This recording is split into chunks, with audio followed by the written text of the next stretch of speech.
Mon peuple sur lequel mon nom est invoqué s'humilie, prie et cherche ma face et qu'il se détourne de mes mauvaises voies. Là, je le redresserai des cieux, je pardonnerai ses péchés, je guérirai son pays du commun. Introduction de la distinction entre le bien et le mal. Qu'est-ce que le bien? Qu'est-ce que le bien et qu'est-ce que le mal?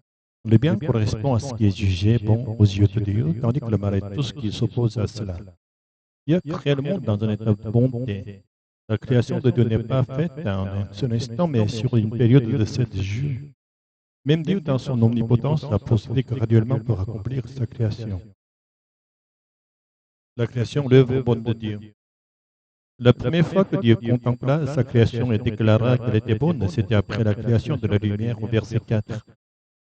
Un monde sans lumière n'était pas un monde bon, mais cela ne signifie pas que les ténèbres étaient mauvaises, car Dieu laissait les ténèbres subsister après avoir créé la lumière. Après avoir instauré l'alternance entre la lumière et les ténèbres et révélé la terre au-dessus des eaux, Dieu déclara à nouveau que le monde était bon. Ensuite, après avoir créé les plantes, les corps célestes, tels que le soleil et les étoiles, remplacer la lumière originelle et régir le jour et la nuit, puis après avoir créé les poissons, les oiseaux, enfin les animaux terrestres, ainsi que l'homme au 6e jour, Dieu affirma que tout cela était bon. La sainteté de la création, cela signifie que tous les processus et les étapes de la création étaient bons. À ce monde bon, Dieu ajoute encore sa grâce en sanctifiant, en bénissant le 7e jour. Ce jour devint ainsi un signe de la grâce divine permettant à la création de refléter le caractère de Dieu et de vivre dans l'amour et la paix. Le jardin d'Éden est l'arbre de la connaissance du bien et du mal. Pour l'homme, Dieu créé en paradis terrestre en Éden, où Adam et Ève pouvaient manger librement des fruits de tous les arbres. Parmi eux se trouvait l'arbre de vie et de l'arbre de la connaissance du bien et du mal, ce dernier lui étant interdit sous peine de mort. Le sens de cet arbre reste un mystère. Comment le mal pouvait-il exister dans un monde où tout était bon? L'arbre de la connaissance du bien et du mal peut être interprété comme symbolisant l'entrée du mal dans le monde au moment où son fruit fut consommé. Cela suggère que le péché est apparu dans le monde par l'influence du serpent chien, Satan, une créature spirituelle rebelle à Dieu qui tenta l'homme et l'influença le monde qu'il contaminait. Le premier homme, Adam, trahit Dieu en écoutant davantage le vieux serpent, Satan, que la parole de Dieu, en suivant ses conseils. Se détourner de Dieu pour suivre notre être, c'est précisément cela le péché.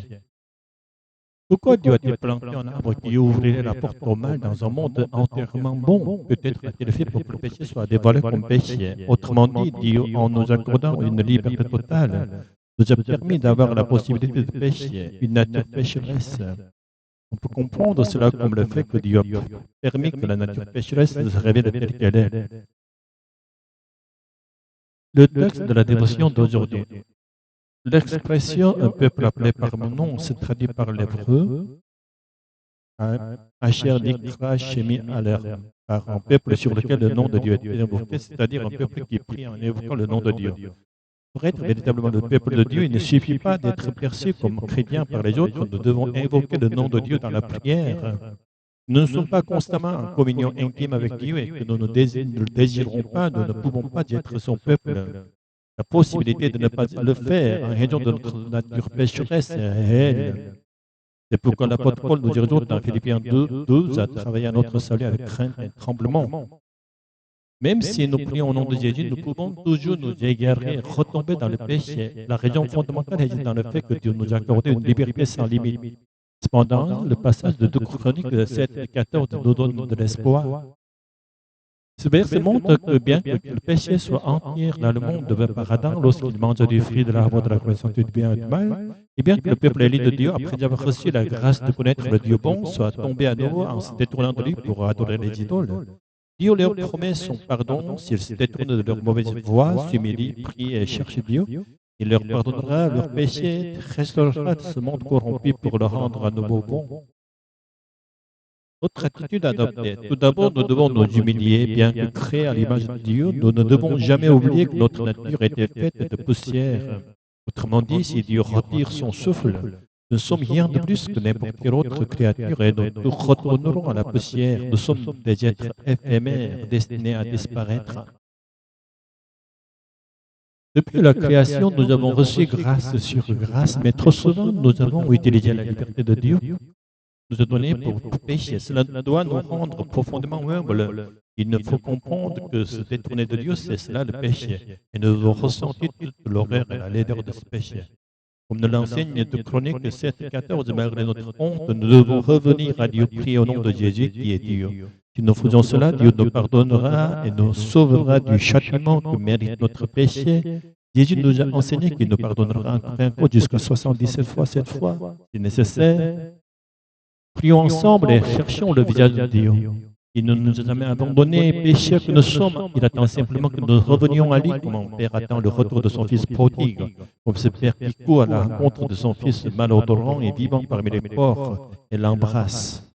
Dieu ne nous aime pas uniquement à cause de Jésus, il nous aime tel que nous sommes. Cependant, il nous purifie, nous revêt de beaux vêtements et nous met en anneau à notre.